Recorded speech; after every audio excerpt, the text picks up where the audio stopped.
Hello everybody and welcome back to B-Boss Kitchen. If you recall, several videos ago, it was back in February, it was when I got sick with COVID, I mentioned in one of my videos that I was helping a friend clean her aunt's house out that had passed away. And I got some of her cookbooks. I knew this lady. I did her hair for years and years and years, and she and I would compare, talk about recipes. She loved to cook, and so did I. And we loved cookbooks. So I was able to get some of her cookbooks that she had there. And I want to make this cake. It's a rum cake, and it was in this book. It's called The Four Seasons that she had, and it's by Mark Allen Ballard. It's got some really good sounding recipes in it, but this cake sounded really good to me. I love rum pound cake. And so I thought I would give this a try and have this for my dessert for Sunday dinner tomorrow. So I'm going to get started with it. I won't tell you everything. I will tell you what's going in it, but I'm not going to give all the measurements. I'll have that in the recipe posted below in the description box. So let me get started. You preheat the oven to 325 degrees. And you want to grease and flour either a tube pan or a bundt pan. But I'm doing a tube pan, and I'm using my Baker's Joy because it is flour and grease all together.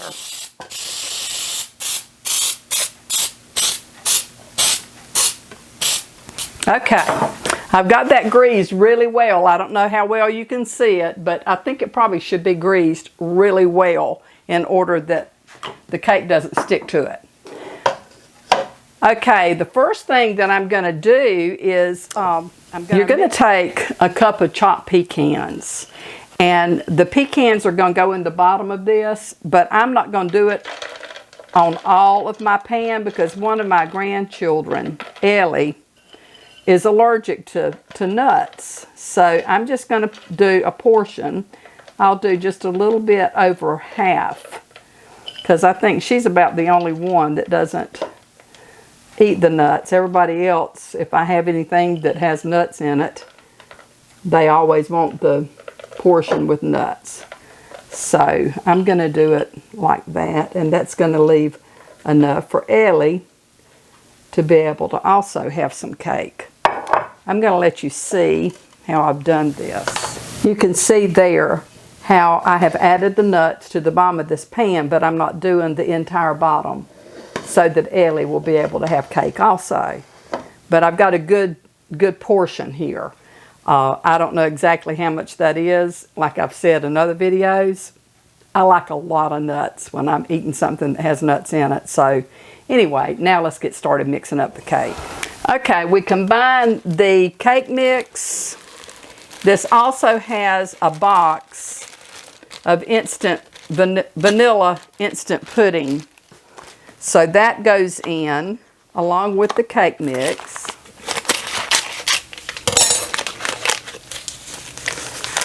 And then we're going to add 3 eggs.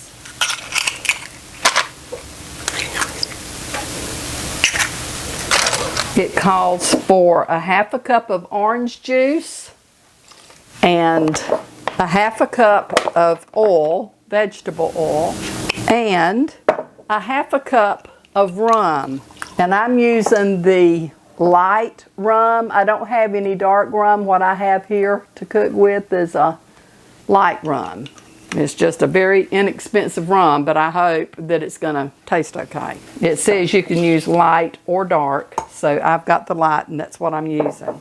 Okay, and now we're going to blend this together. Okay, we're going to blend it. All right, that looks blended, and now I will beat it on medium speed for 4 minutes.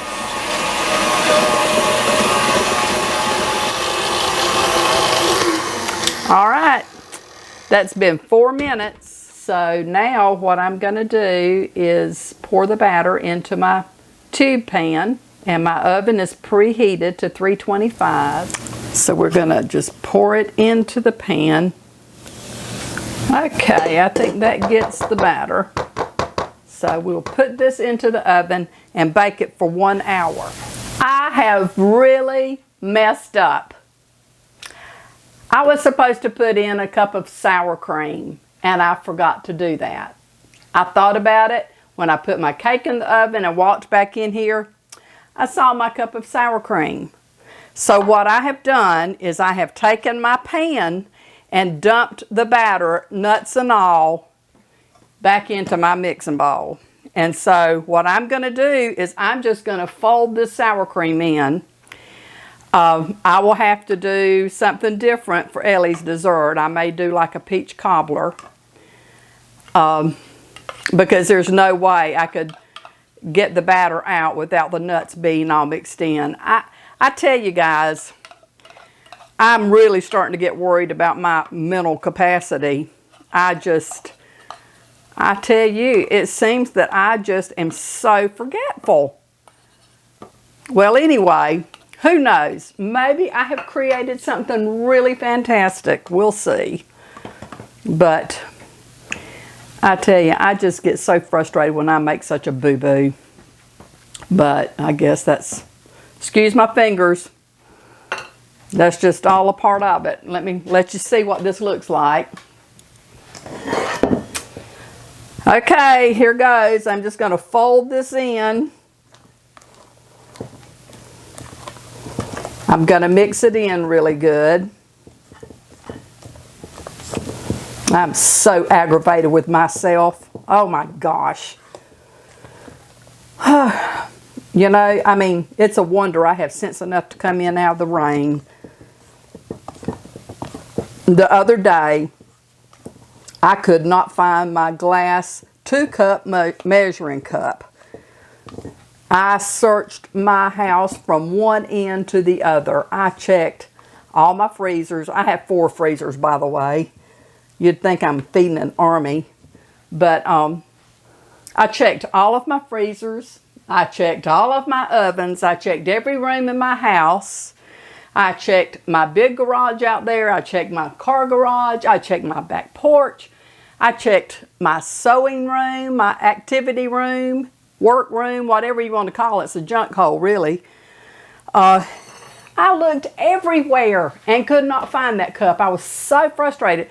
I could remember the last accounts I had of it, I had made hummingbird feed, and I had used that measuring cup to pour my feed into my feeders because of the spout on it.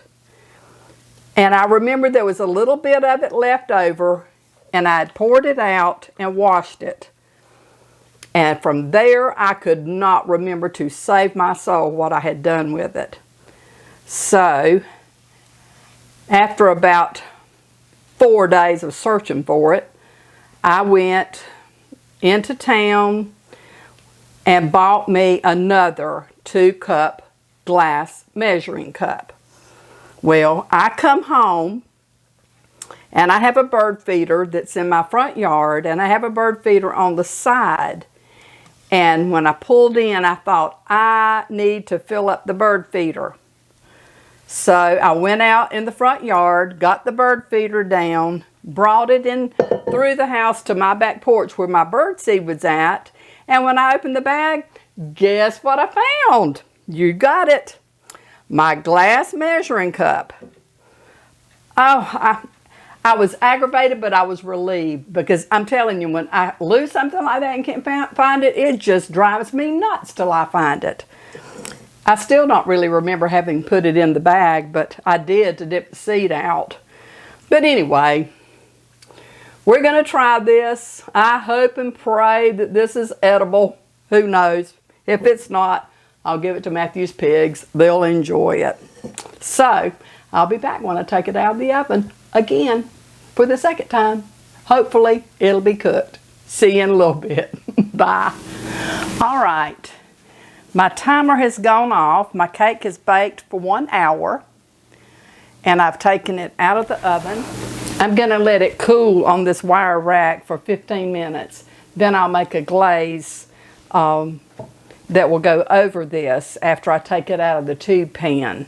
So, we'll see how it turns out. Who knows? Maybe I've created something really delicious. I think it probably will be good, but it's so frustrating when I mess up with something like that. But anyhow, I had a brainstorm while the cake was baking, and I thought, what was I thinking? I have those pound cakes in a jar, and so we'll open one of those, and Ellie can have pound cake too.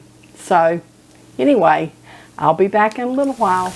Okay, I'm going to go ahead and make my syrup for the cake, because I'll be taking the cake out of the pan in a few minutes, and I want this syrup to go over on the top of it. So I have taken a cup of sugar, a half a cup of rum, a fourth cup of water, and a stick of butter, and I'm going to cook it. I'll bring this to a boil and let it boil for 5 minutes, and then I'll spoon it over my cake. Okay, it's come to a full rolling boil. This has to be stirred constantly for 5 minutes. I cook it. Okay, it's been 5 minutes. So I'm going to take this off of the heat. I'm going to turn my cake out of the pan. I just hope it will come out without any problem. Let me get this. It's still pretty warm.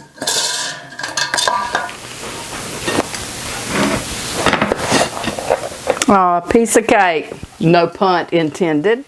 It came out with no problem. I didn't know after I had to take the batter out of the pan. I didn't respray it, but it worked fine. So now I'm going to pour that glaze over this.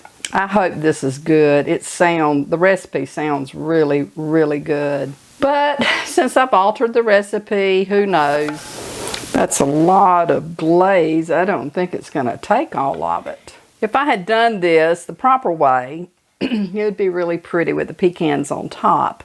But like it is, there's nuts inside and not on top. I think I'm going to stop at that because it's just going to run off. I'll let that soak in. I think this will be really good. I'm trying to determine if I should go ahead and do a taste test. I think I may cut just a little tiny piece of it so that you can know if it's good or not. We'll see. Okay, let me cut into this. I'm just going to do a very small piece since this is my dessert for tomorrow. But with it being a pound cake, I think it will be okay.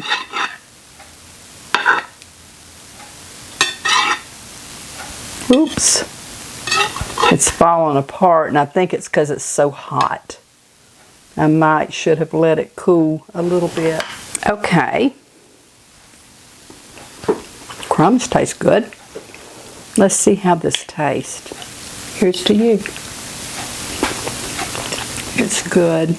It's really super moist, but like I said, I think a lot of it is because it's so hot. Once it cools, I think that it will hold its shape better. It won't fall all apart like this, but it tastes really good. I don't know if it's real moist from the glaze or if it's from the pudding mixture or if it's a combination. I think it's probably a combination of things, but anyway, try it. I think you might like it. If you haven't subscribed to my channel, I'd appreciate your support if you would subscribe. Leave me a comment. Give me a thumbs up to show you like the video. Click the bell. And until the next time, this is B-Boss saying, may the Lord bless and keep you and your family safe. And until we see each other again, I hope you have a great day. And I'll see you really soon. Bye.